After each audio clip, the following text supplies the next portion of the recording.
સાણંદ ખાતે આરોગ્ય મંત્રી ઋષિકેશ પટેલે નવા તાલુકા કોર્ટ બિલ્ડિંગનું ઉદ્ઘાટન કર્યું। 4 જજ બેસી શકે તેવી અને અદ્યતન સુવિધાઓથી આ બિલ્ડિંગ તૈયાર કરવામાં આવ્યું છે। આ તકે મંત્રી ઋષિકેશ પટેલે જણાવ્યું કે દરેક લોકોને ન્યાય મળી રહે તે માટે રાજ્ય સરકાર અને હાઈકોર્ટ સતત પ્રયત્નશીલ છે।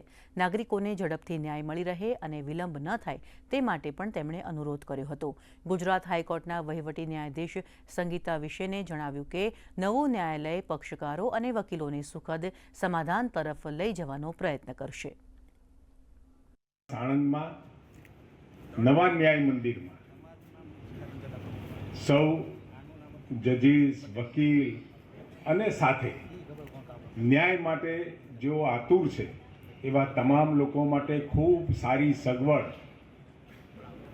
સુસજ્જ ફર્નિચર અને એક અનુકૂળ વાતાવરણ વાળું એક ન્યાય મંદિર આપણને સૌને પ્રાપ્ત થઈ રહ્યું છે ને ગુજરાત સરકાર અને આદરણીય હાઈકોર્ટને એમાં પણ માનનીય જસ્ટિસ સંગીતાજી ઉપસ્થિત છે, એટલે એમની ગૌરવમયી ઉપસ્થિતિમાં આ ન્યાય મંદિરને આપણે ખુલ્લું મૂકવા જઈ રહ્યા છીએ।